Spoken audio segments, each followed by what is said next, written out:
एक और बड़ी खबर है, माइक पेंस ने संविधान के 25वें संशोधन के इस्तेमाल का विरोध किया है। डेमोक्रेट सीनेटर ट्रंप को हटाने की मांग कर रहे हैं। 25वें संशोधन के इस्तेमाल के जरिए ट्रंप को हटाने की मांग की जा रही है, लेकिन जो उपराष्ट्रपति हैं माइक पेंस, उन्होंने संविधान के 25वें संशोधन के इस्तेमाल का विरोध किया है और ट्रंप को हटाने के लिए संविधान के 25वें संशोधन के इस्तेमाल की मांग की जा रही है। सब कोई कह रहे हैं कि 25वें संशोधन के तहत अब राष्ट्रपति ट्रंप को हटा करके उस कुर्सी पर उपराष्ट्रपति माइक पेंस को बिठाया जाए, लेकिन इसके पक्ष में माइक पेंस नजर नहीं आते हैं। एक और बड़ी खबर है, कैपिटल हिल पर हिंसा के मामले में ट्रंप का पहला स्टेटमेंट सामने आया है कि हिंसा करने वालों ने अमेरिका के लोकतंत्र को नुकसान पहुंचाया है।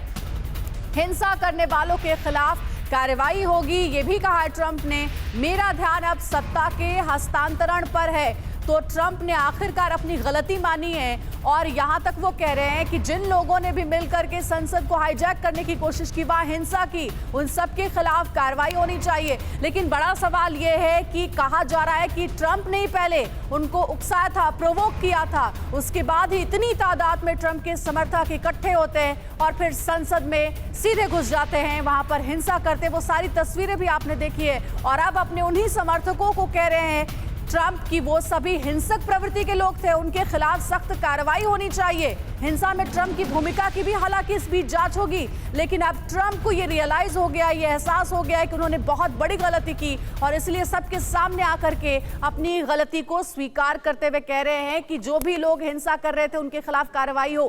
कैपिटल हिल हिंसा के केस में ट्रंप की भूमिका की भी जांच होगी। बड़ी खबर यह भी, ट्रंप पर समर्थकों को हिंसा के लिए भड़काने का आरोप लगा है। हिंसा में शामिल सभी लोगों की भूमिका की जांच होगी, ये सरकारी वकील ने कहा है। ट्रंप की रैली के बाद वॉशिंगटन में भी हुई थी हिंसा।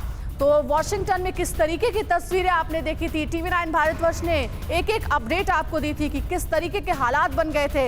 लोकतंत्र के मंदिर में यानी संसद पर इस तरीके से हमला होना, इतनी तादाद में लोग घुस जाते हैं और उसके बाद वहां के गार्ड्स को धमकाते हैं, वहां सीनेटर की कुर्सियों पर चढ़ जाते हैं। हिंसक प्रवृत्ति के लोग हथियारों के साथ पहुंचते हैं। ये उस दौरान की तस्वीरें यहाँ आपको दिखा रहे हैं, हम बुधवार की तस्वीरें दिखा रहे हैं, जिसको अब ब्लैक वेडनेसडे के रूप में जाना जा रहा है अमेरिका में।